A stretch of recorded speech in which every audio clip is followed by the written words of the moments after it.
Hey everyone, welcome back to the Smash Property Podcast. Today we're diving into an investment strategy that is fairly popular. So if you've ever wondered how you can live in your dream neighborhood whilst still investing in property without waiting years to save for a deposit, this episode is for you. We're going to be talking about rentvesting.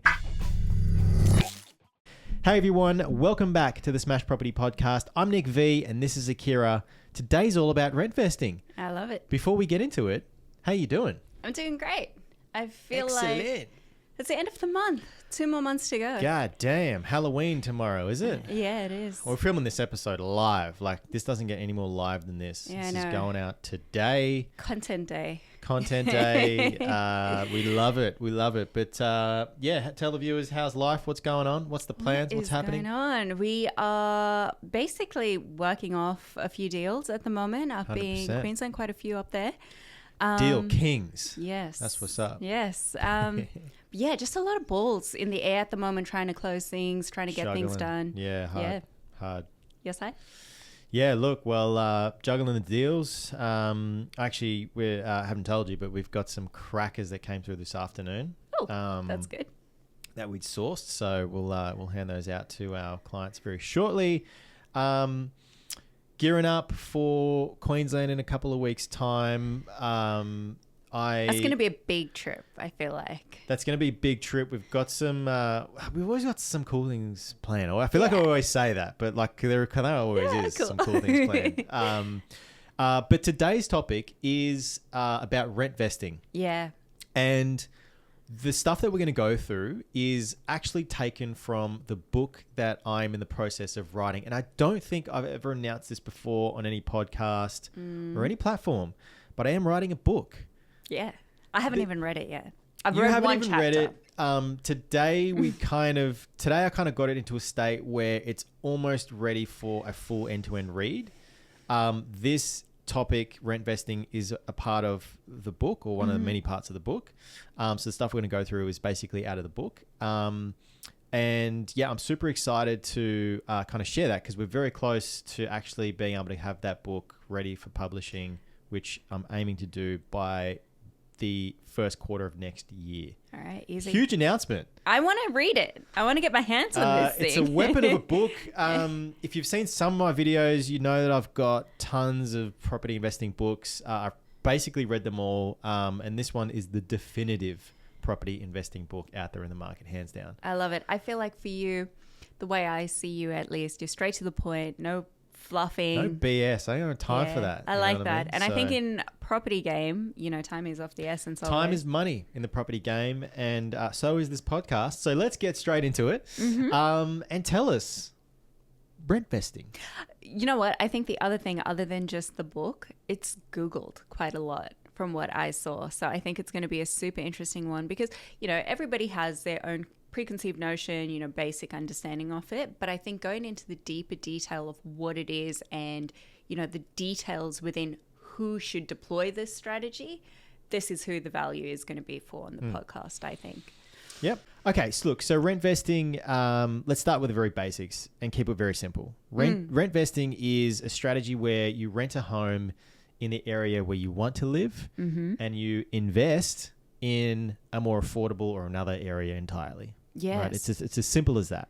Basically being able to keep your lifestyle and keeping your lifestyle, be close to family, work, wherever you are in your life, be able to enjoy the luxuries of where you want to live while still growing an asset base in the background, essentially. Absolutely. And I think a very valuable strategy for first-time property investors, or really can really be at any stage of your investing journey. There are some numbers that when it works and when it doesn't, and we'll kind of touch on that later on in the episode. I think that's important. So it's quite a simple thing, really. Yeah. It's just renting where you want to live, investing somewhere else, basically. Yeah, as opposed to essentially buying your principal place, owning that, paying the mortgage, and then trying to then find the resource to be able to either pull out equity or continue servicing with the bank for loans. Absolutely. And that takes time, obviously, building up a loan for, most of the time, if it, say, Sydney, for example, properties cost a lot more than somewhere, in other capital cities like Brizzy, Absolutely. Adelaide, Perth, regional even. So I think it's essentially being able to get your foot in the door in the property market whilst living your life. Absolutely. There's obviously a big appeal for it, right? So let's kind of talk a little bit about, we've talked about what it is, but why you would want to do it. And you sort of touched on it a bit there, right? Like, you're a young professional worker, as I was in the banking industry, living closer to the office, city. Makes your commute a lot easier.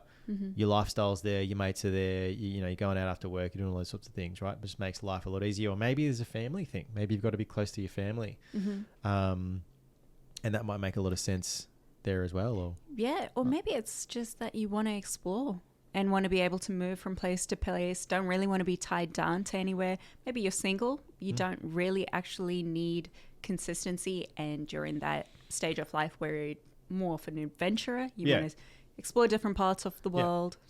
And I love that, right? Like, for me, one of the biggest advantages of that strategy is you're not tied down to a mortgage in the sense of your own owner-occupied mortgage. Yes. Right? And to your point, you can kind of up and move and be a lot more flexible with where you live in your life, what you're doing, all that sort of thing. So huge advantage. Yes. Whilst also being in the property game, climbing the property ladder, building wealth, building equity in the background, getting equity, having someone else pay your mortgage through your tenant, makes a lot of sense on the surface level, right? Exactly. And I think maybe just going one step further, you're able to live in properties that maybe might be a little bit more luxury that you might not be able to afford on your first deposit. Absolutely.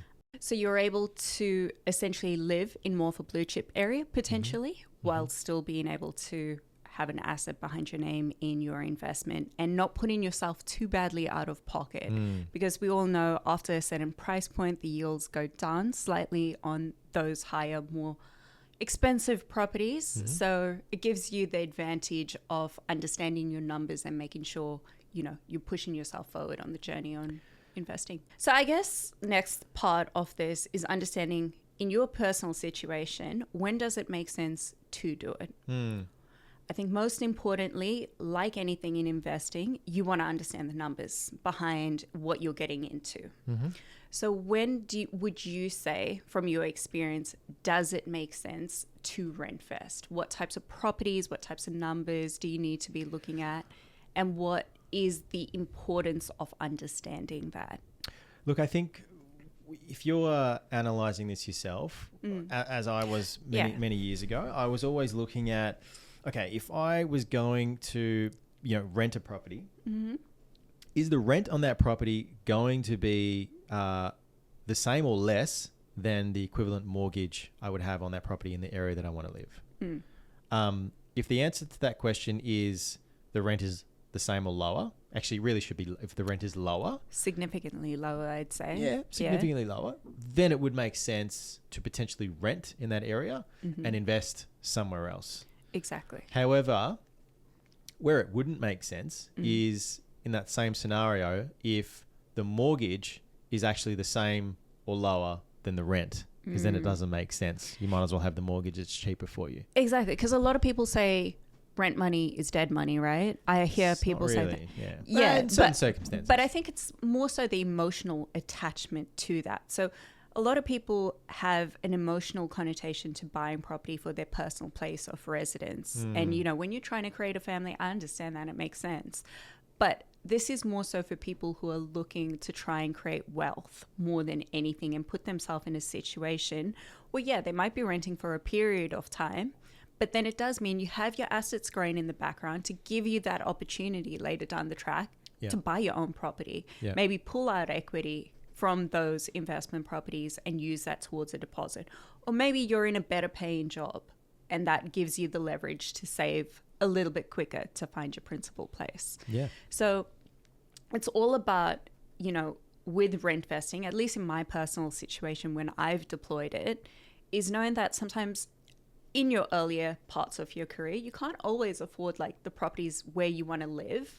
And also, with that certain stage of your life, if your income's less, it's better to just get your foot in the door and get what you can afford as opposed to wait and try and save a deposit to 10, 100%. 20% on a property you can't afford. Yeah, I think that's the goal right there is really just getting yourself into the market, right? Like rather than waiting and saving so long, because the reality is that, you know, historically up to this point in time, you know, the rate of property growth really outpaces a lot of people's ability to save. So you can sit there and save, but you know, in that time, the property price is going to grow even further than what you're able to save. So you might as well just get in Exactly. as soon as you can. And at least be growing equity. And Absolutely. I think the other thing, maybe with understanding when it doesn't work, right? So from my perspective on what I understand, the higher the property price, once you go over the 800 to a mil, the lower the rental yield on those properties.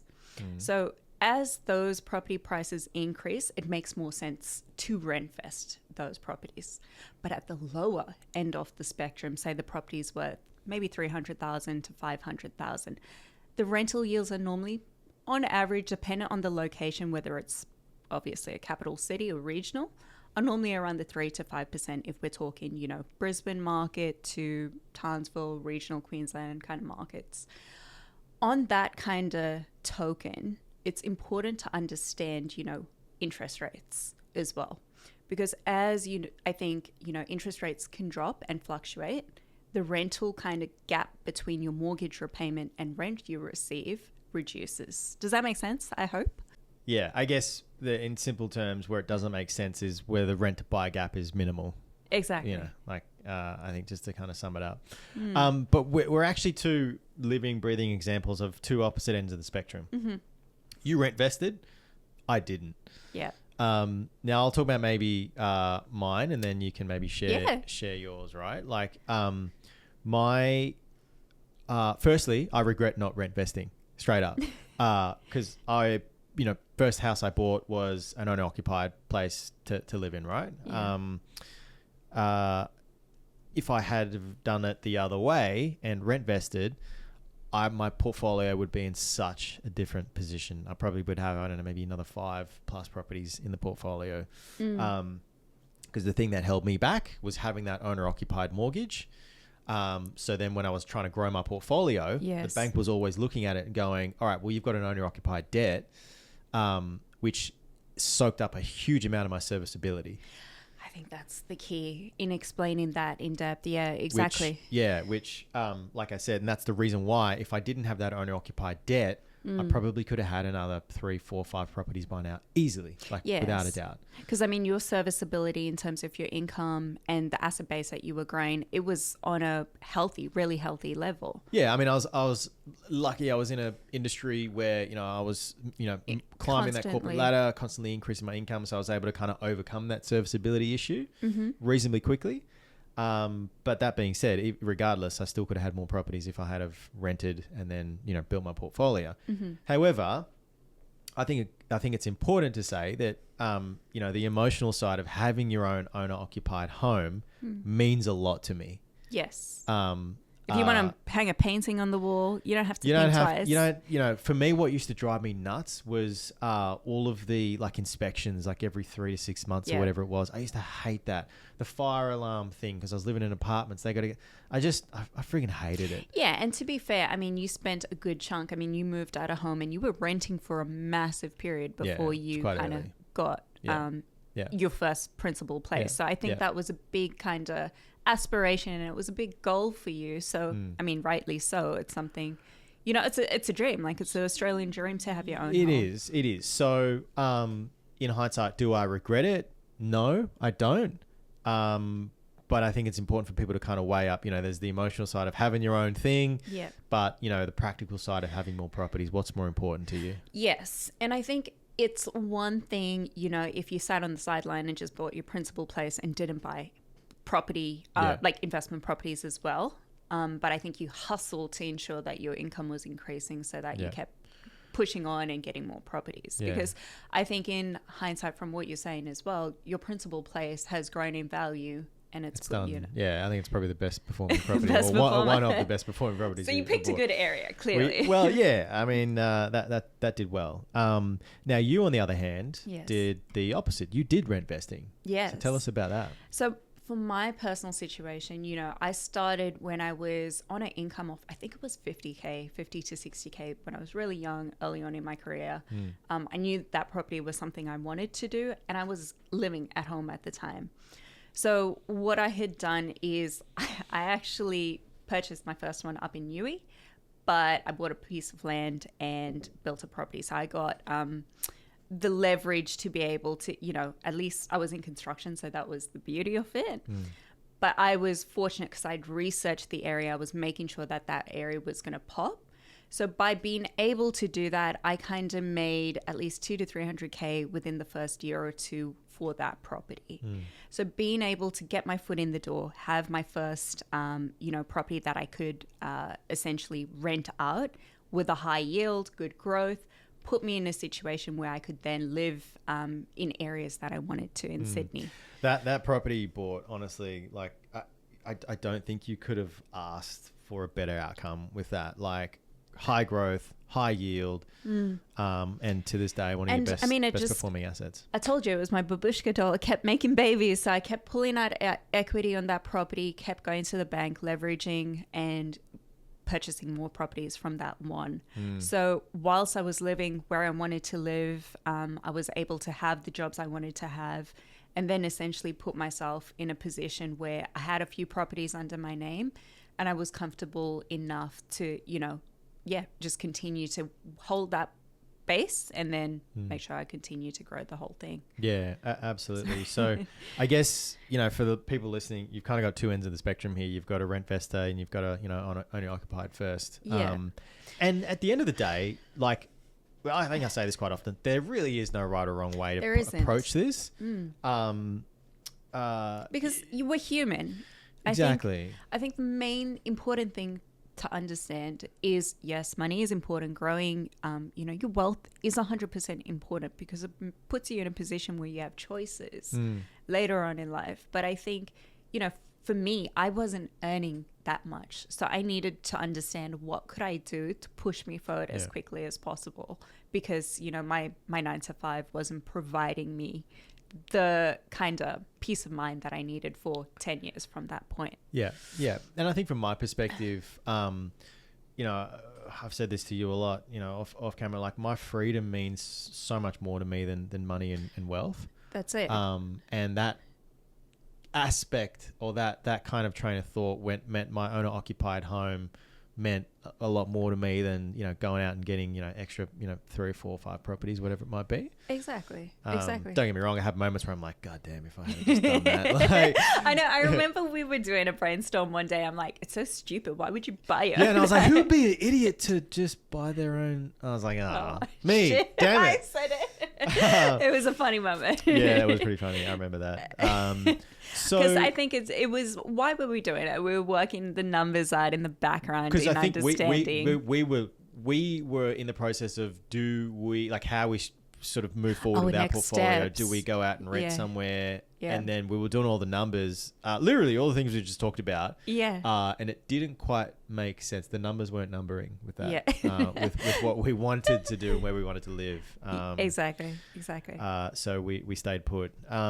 So we've kind of covered what is Rentvesting, you know, when you'd want to do it, when you wouldn't want to do it, what to look for, what not to look for, some live examples of what you and I have done through the property investing journey. And so I hopefully for the listeners, it's kind of put it into perspective as to like what it is, how you can really make it work for you and what to kind of look for. Because, you know, this is coming from me, we always bang on about the numbers, but sometimes it's not always just about the numbers. There's the, you said it, right? There's the human, there's the you know, what do you want as the person? And how do you want your life to look, and kind of weigh all of that stuff up before you kind of make the move into the game. So 100%. I actually there was one particular person I spoke with in the last month who this strategy was a perfect deploy for. Basically living in Western Sydney, wanted to move closer to the inner suburbs. So I think it was Bondi area. But the issue was that, you know, they didn't want to just be burning money on, you know, purchasing a property and then being stuck to the mortgage and being a slave to it. So it made sense for them to essentially go out, purchase a property first off. They're living at home at the time. So get their foot in the door, purchase a property while they're still living at home in, Brisbane, regional Queensland kind of area, just based on their, borrowing capacity. And then just jump up, go rent in Bondi, go live your life. So it's just knowing which step to do it as well. Like if I was living at home, I would definitely recommend purchasing your property first, then go out and rent where you wanted to 100%. go. Because if you do it maybe the opposite, then it's probably a bit trickier for the younger listeners, I guess. Yeah, I was just chatting with home. someone before we jumped on the potty. Like, if you're living at home and you're thinking about investing in property, like, do it. No, I'm kidding. I'm not do kidding. it. Do it because it's one of those things where I speak to people a lot. I'm like, that when they say they're living at home, I'm like, stay there, stay there. Buy a property, stay at home. Is it the Happy Gilmore? No, Billy Madison. Oh, where he's like, today. Yeah. So it's such an advantage because your serviceability is just off the charts when you have the right broker and you're living at home. Yes. With mum and dad or you're in a situation where you're not paying rent. It makes a big difference. Honestly, yeah. We get a lot of young investors as well that we help out. And I think they're in those positions where, they have that support from mum and dad and, they're thinking about their future. They're really switched on. They're wanting to think, okay, what is my life going to look like in 5 years from now? So if, you are someone who's future driven and, you're wanting to put yourself in a better position, you're living at home, leverage that ability. And, it's a blessing to be able to live at home, not have as many expenses, not have to be paying rent to then, pay your dues back later on. If only I could go back in time and not be such a crazy, wild 20-year-old. But you've got life experience. We got life experience and things to show. So I think that's a kind of good a nutshell. Sort of nutshell of what it is. So basically, rentvesting makes sense when you want to live a more luxury lifestyle in a better area. It doesn't make sense if you're regional in areas where the properties are cheaper essentially, and the rental yields are really high, because then it's probably cheaper to pay the mortgage. So it's just understanding whereabouts you want to live and essentially how quickly you want to grow your asset base. Absolutely. And as always, if you guys wanted to chat more about your specific circumstance and put together a property buying and property portfolio building strategy, reach out to us. We love talking about property and strategies and how we can help you guys, build portfolios like we've done for other clients that we've worked with as well. Give us a call, 0452 046 274. Smash Property Investing. I can remember that number now. It's, very good. It is really good. So give us a call. Happy to kind of go through, your specific circumstance, or reach out to us. We've got, socials on all platforms at Smash Property Investing. Yeah. We do it all. Exactly. We do it all. We've got some great resources actually, yes, that we can also share as well. So anything and all things related to property investing, we are the go-to. Yeah. Get your numbers down pat and get your strategy on the way. Do your strategy. Just get into the market. Stop messing around. Just do it. All right. Just do it. That's all we got time for today's episode. So thanks so much for joining and sharing your insights on your rentvesting journey. And as always, thanks to everybody for tuning in and sharing your journey with us. We love to hear about your journeys as well. So thanks everyone for tuning in. Until next week, thanks for checking in. This is Smash Property Investing. I'm Nick. This is Akira. We'll catch you soon. Thank you. Bye-bye.